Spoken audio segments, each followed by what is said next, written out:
na utapeli na ujanja na uganga na uchawi walienda kotini.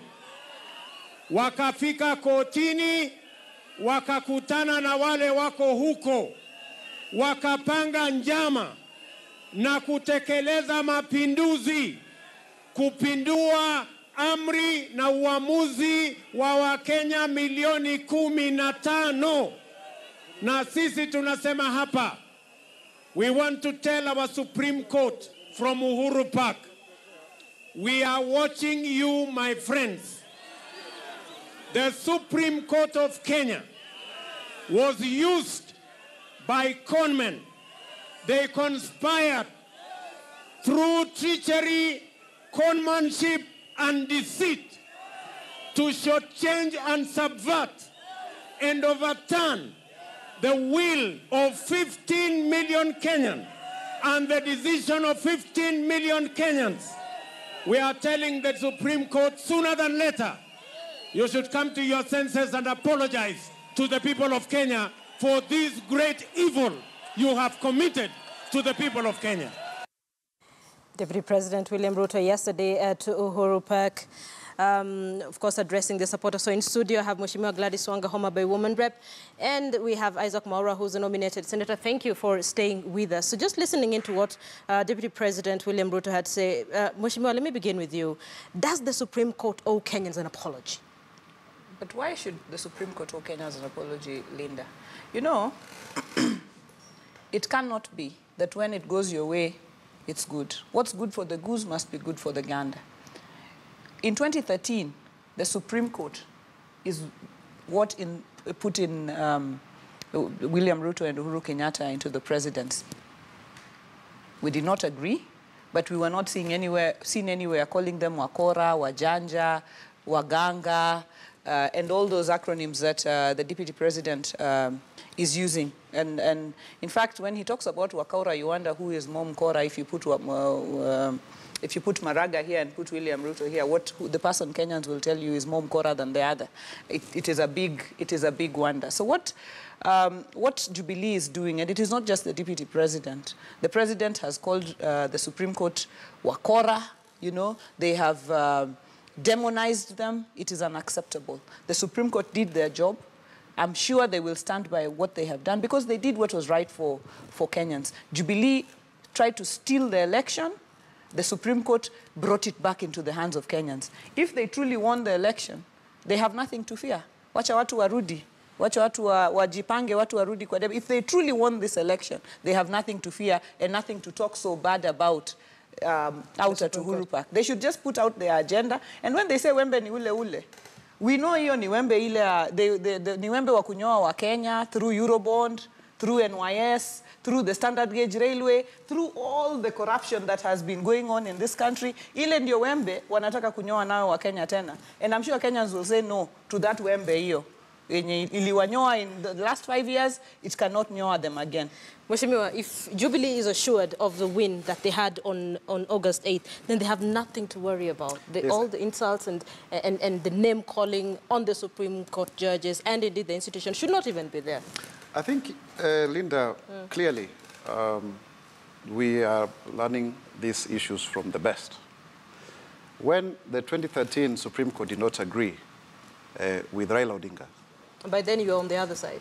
The accusations, must thank Raila the accusations, for bringing him to the accusations are, yeah, and you must also thank him for giving you a direct ticket. I was unopposed. But of course, yes, but that's what you do. I mean, the question is, it's the same Raila you're talking about, and I thanked him, but after that also we differed, and I thank God that we did.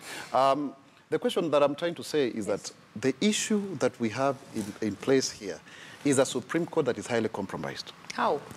A Supreme Court that made Linda, a political... that must be substantiated. Give me my time. Give me my time. Give me my time. Give me my time so that I can substantiate. Because I can... Go ahead. The point I'm trying to say is that the Supreme Court was highly compromised.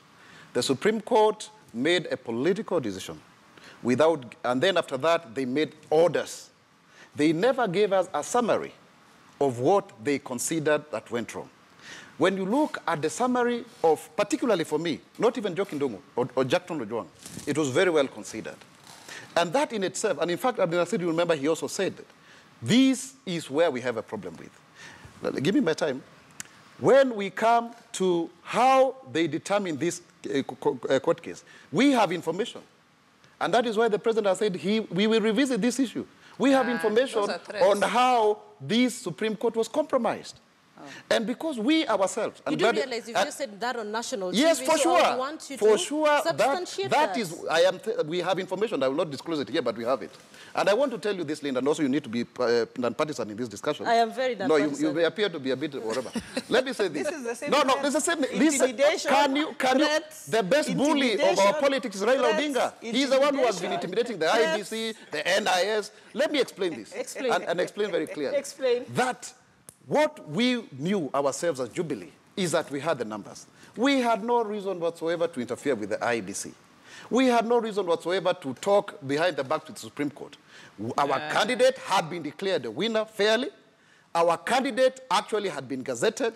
What we were waiting for is to hear the issues raised and wait for the swearing in. So let me explain to Kenyans that honestly, the speed with which, the exactitudeness with which the ODM people have been very keen to follow this process.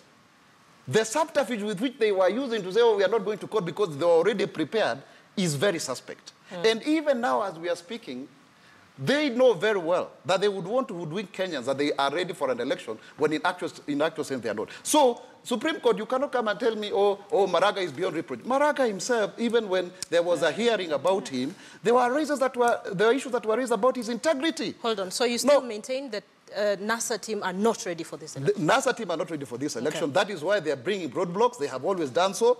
It's just that at some point, the court did not want to go along with their nonsense. Right now, you can hear very clearly they are already making those demands. So in my opinion, we need to ask Kenyans, and very clearly so.